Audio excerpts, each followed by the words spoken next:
Legenda asal-usul Bukit Kelam, cerita rakyat Kalimantan. Pada zaman dahulu, di sebuah daerah yang kini dikenal sebagai Kalimantan Barat, hidup dua orang sakti yang sangat terkenal akan keahlian mereka dalam menangkap ikan. Mereka adalah Bujang Beji dan Temenggung Marubai. Meskipun pekerjaan mereka sama, yaitu sebagai penangkap ikan, sifat dan perilaku mereka sangatlah berbeda bagai langit dan bumi. Bujang Beji dikenal sebagai seorang yang sombong dan penuh dengki. Dalam setiap langkahnya, terlihat keangkuhan yang menyelimuti dirinya. Ia selalu ingin mendapatkan lebih banyak, tanpa peduli akan keseimbangan alam. Setiap kali ia pergi menangkap ikan di Sungai Simpang Kapuas, ia tidak memedulikan ukuran ikan yang ditangkapnya. Baik ikan besar maupun kecil, semuanya dibawa pulang. Akibat keserakahannya, ikan-ikan di sungai tersebut semakin hari semakin menyusut, meninggalkan kehampaan di ekosistem yang dahulu begitu subur. Sebaliknya, Temenggung Marubai memiliki sifat yang rendah hati dan bijaksana. Ia memahami pentingnya menjaga keseimbangan alam untuk masa depan. Setiap kali ia menangkap ikan di Sungai Simpang Melawi, Marubai selalu melepaskan ikan-ikan yang masih kecil, hanya membawa pulang ikan yang sudah besar dan matang. Kebijaksanaannya dalam menangkap ikan membuat populasi ikan di Sungai Simpang Melawi tetap terjaga, menjadikan sungai itu sebagai tempat yang kaya akan kehidupan.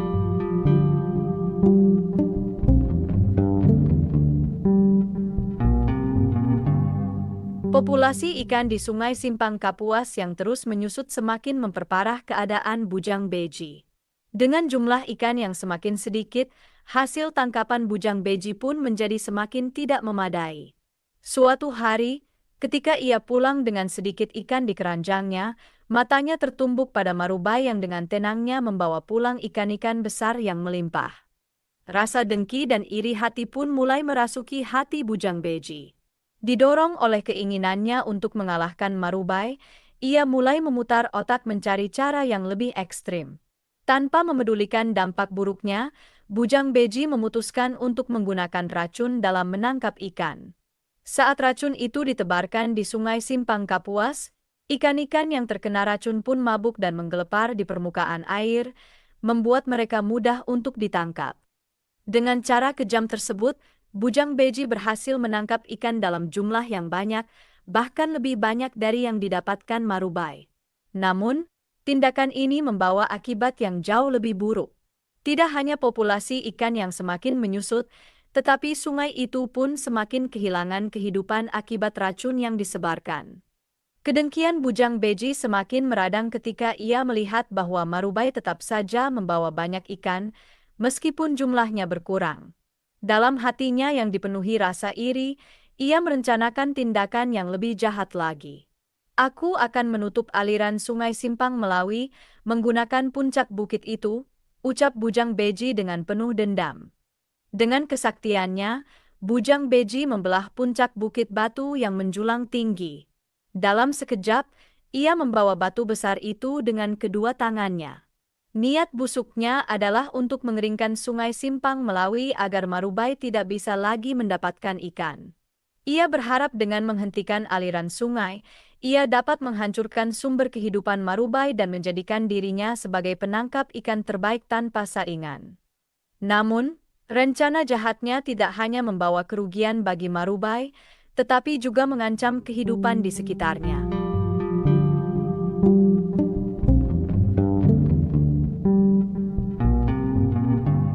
Tanpa disadari oleh Bujang Beji, seorang bidadari yang bersemayam di langit tengah mengamati ulahnya yang sembarangan memotong puncak bukit batu. Wajah bidadari itu mengeras karena marah, melihat kesombongan manusia yang bertindak tanpa memikirkan dampaknya. Sombong sekali manusia itu, dengan seenaknya memotong puncak sebuah bukit, ucap bidadari tersebut dengan nada yang penuh kemarahan. Dengan kekuatan ilahinya, tiba-tiba bidadari itu mengirimkan petir yang menyambar tubuh Bujang Beji. Bujang Beji, yang tidak pernah menduga akan tersambar petir, terkejut setengah mati. Batu besar yang dipegangnya pun terlepas dari genggamannya dan jatuh dengan keras ke tanah. Betapa marahnya ia ketika mengetahui bahwa ada sosok bidadari yang berani mengirimkan petir untuk menghalangi rencananya. "Awas kau, aku akan menuntut balas," kata Bujang Beji dengan amarah yang membara di matanya. Bujang Beji lalu mencoba untuk mengangkat kembali batu besar yang jatuh itu.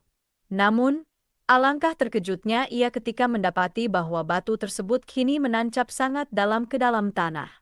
"Kenapa batu ini sangat susah sekali untuk diangkat?" gumamnya dengan penuh kebingungan dan frustrasi.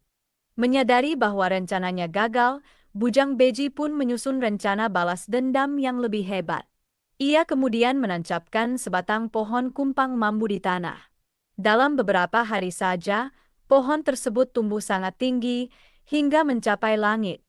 "Nah, aku akan menuntut balas kepada bidadari yang telah menggagalkan rencanaku," kata Bujang Beji dengan kesal, sembari menatap pohon besar yang menjulang tinggi di hadapannya. Sebelum memanjat pohon tersebut, Bujang Beji memberikan sesaji kepada hewan-hewan hutan. Ia berharap agar hewan-hewan tersebut tidak mengganggu rencananya untuk mencapai langit dan menuntut balas kepada bidadari.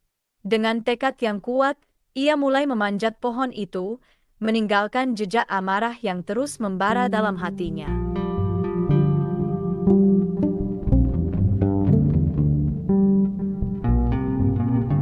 Namun, dalam kesombongannya, Bujang Beji tampaknya lupa memberikan sesaji kepada rayap dan beruang. Tidak membutuhkan waktu lama bagi makhluk-makhluk tersebut untuk menggerogoti pohon kumpang mambu dengan penuh semangat. Para rayap datang dalam pasukan yang berkerumun, bekerja tanpa henti di bawah kulit pohon, sementara beruang besar dengan cakarnya yang kuat membantu mempercepat proses penghancuran. Saat Bujang Beji hampir mencapai langit dengan pohon yang menjulang tinggi itu, ia merasa pohon tersebut mulai bergetar hebat. Usaha para rayap dan beruang akhirnya membuahkan hasil, menggerogoti pohon kumpang mambu hingga ke titik kritis. Dengan suara gemuruh yang memekakkan telinga, pohon raksasa itu roboh seketika, meruntuhkan harapan Bujang Beji. Dalam kejatuhannya dari ketinggian yang mengerikan, tubuh Bujang Beji terhempas dengan keras ke tanah, menyebabkan kematiannya yang tragis. Rencana jahatnya untuk mengeringkan Sungai Simpang Melawi serta membalas perbuatan bidadari pun berakhir dengan kegagalan yang memilukan. Tempat jatuhnya batu raksasa yang pernah diangkat oleh Bujang Beji kemudian dikenal sebagai Bukit Kelam. Bukit ini menjadi saksi bisu dari kesombongan dan dendam yang menghancurkan Bujang Beji. Kini, Bukit Kelam menjadi tempat wisata yang mempesona, dengan pemandangan hutan yang indah mengelilinginya, menawarkan pelajaran berharga bagi siapapun yang berkunjung. Hikayat ini mengajarkan kita bahwa kesombongan dan dendam hanya akan membawa kehancuran, sedangkan kebijaksanaan dan kerendahan hati akan membawa keharmonisan dan keberlanjutan. Semoga cerita ini memberikan gambaran yang lebih menarik dan menyentuh hati.